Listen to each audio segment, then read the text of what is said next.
got to be detailed, precise, and informed. That's DPI. As we said earlier, we've got the Calvin Johnson rule. So, Tyler, I'm going to get the video up while you kind of give us the situation. Yeah, so the situation is it's less than 30 seconds in the game. It's fourth quarter, less than 30 seconds. The Detroit Lions are down by a touchdown. A touchdown wins it. A field goal is not enough. We see a deep pass to Calvin Johnson. He catches it, sets the ball on the ground while getting up. No longer has the ball, but it's a touchdown. The Lions are celebrating, and the refs are hurrying to talk about if this is a catch. This angle right here shows it. We've got feet down. We've got possession. We've got knee in the end zone. We've got the ball hitting the ground, and then Calvin Johnson no longer having the ball in his hands. And so it comes down to, was this a catch?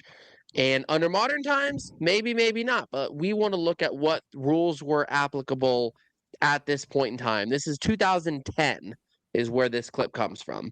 So, Zach, you've got the rule books. What rules are the NFL refs operating at this point in time? Yeah, let me get those pulled up really fast. I've got a copy of the 2010 NFL rulebook that states that to gain possession of a loose ball that has been caught, intercepted, or recovered, a player must have complete control of the ball. Look at us. And have both feet or any part of his body other than his hands completely on the ground inbounds.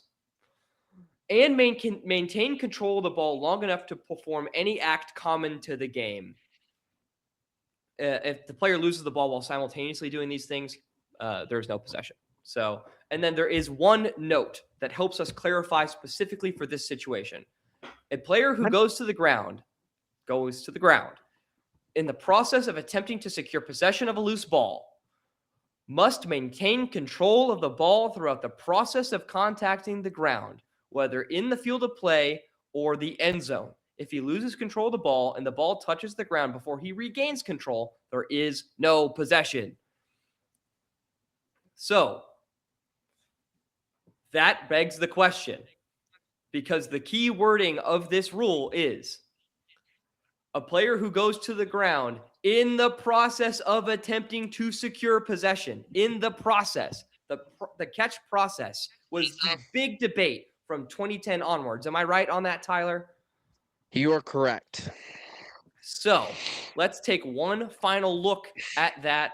And I think I'm going to put those words on the screen for everybody so that we can, not just hear them from my mouth, but I'll quote the NFL rulebook here. Mm-hmm. But what is the process of a catch? What is an act common to the game? So what are these things? The wording says in the process of getting possession, correct? Yes.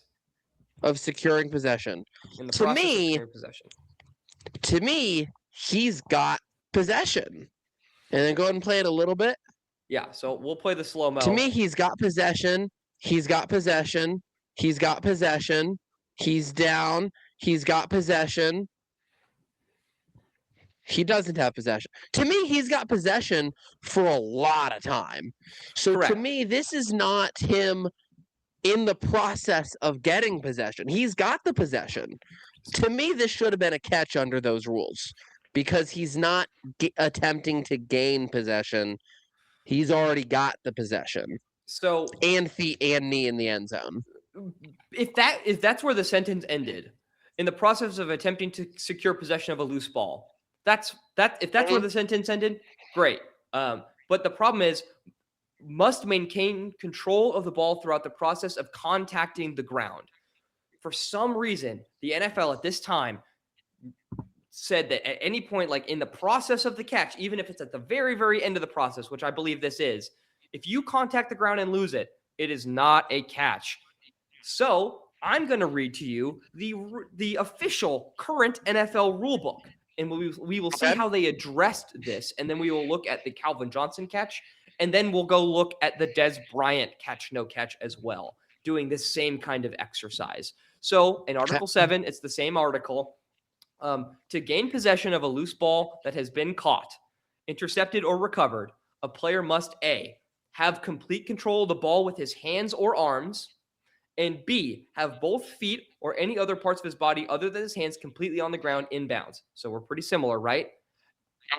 Here's where it gets different. And after A and B have been fulfilled, clearly perform any act common to the game, e.g., extend the ball forward, take an additional step, tuck the ball away, turn upfield, or avoid or ward off an opponent. They added all of that clarification in this modern rule book that does not exist during the Calvin Johnson era. It is not necessary that he commit such an act, provided that he maintains control of the ball long enough to do so. That is new, everybody. And so then when we go back to this clip of Calvin Johnson making the grab to win the game against the Chicago Bears, not only, hold on, let me get it up, does he get the 2 feet and maintain possession, but he performs an act common to the game. He sticks the football out, right? Had he been reaching for the end zone, that would be an act common to the game. And he maintained possession of the ball long enough, in my opinion, to do so, clearly because he did one. So this, under modern NFL rules, would absolutely, in my opinion, be a catch. Tyler, do you agree? I do agree with that, yes. And so, but you think that without that extra clarification, you think that the refs got it correct per the 2010 rulebook? Correct. There was no time stipulation in the past rulebook. As you know, there was no it wasn't, it never said long enough. You know, it just said the ground was a part of the process of the catch. There's no mention in that ABC formula, right? If after A and B have been completed, C, perform an act common to the game. And nowhere does it say and survive the ground. In 2010's NFL, that was a part of the process if you were falling. So since that was removed from being the process of the catch, it is in fact a catch.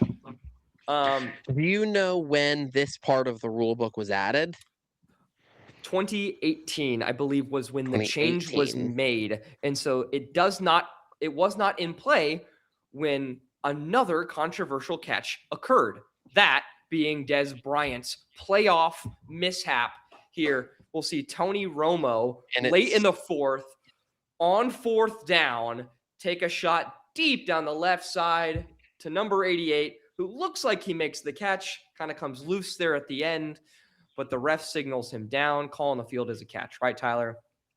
Yes, refs do signal that he is down. He extends the ball. They say, no, he didn't get a touchdown, but he did catch it, and he's down at the 1, and then the booth goes back to review it. And this is going to be your key here. Yep, this is the ball popping out. This is it, yes. Catch, couple steps, reaches for the pylon, and the ball comes out as it hits the ground before the pylon. And so since this was pre-2018, this ball was coming out. Surviving the ground was a necessary part of the process of the catch. That means that it doesn't matter that he secured possession. It doesn't matter that he made an act common to the game. It doesn't matter that he has all of his necessary body parts in bounds. He had to survive the ground per pre-2018 NFL rules, and he did not. Neither of these players survived the ground. Now, in today's rule, would that be considered a catch? Because he made a move. He extended the ball. The ball extension is why he even has the potential for the ball to hit the ground anyway. So he's extending. So he's making a move common to the game. So he would be considered down at the 1 yard line, but a catch in today's rulebook, correct? So I think it's closer than Calvin Johnson, because Calvin Johnson's, to me, seems fairly obvious. It's a clear extension of the ball away. He transferred it from 2 hands to 1 with clear possession. Calvin Johnson's, to me, is like a partially legally blind man could call that a catch under today's rule book. Dez's gets a little bit blurry because, and I'm going to highlight this very briefly, because of the fact that the ball kind of gets jarred loose here. Like it moves and then he has to reset it. You could argue that when does he get possession then? You could argue that he never lost possession there and he immediately regained it. But to me, this is more questionable than the Calvin Johnson rule. But because the call on the field was a reception, no way that this gets overturned in modern NFL. If you had to overturn it with that evidence, I could see them not. But because it's called on the field, I think there's no chance that they overturn this incomplete. I'm curious your thoughts, though, Tyler. Yeah, I mean, the ball hitting the ground and then it jarring loose is such a problem that if you see that as a receiver, it really does become 50-50 as to really how the ref is feeling that day, or really how New York is feeling that day, because it goes to New York if it goes to the booth. But yeah, I think if you get in the argument of he had possession while falling, then yes, I would say it would be a catch in today's rule book, because I would say that the extension and reaching towards the pylon would be considered an act common to the game.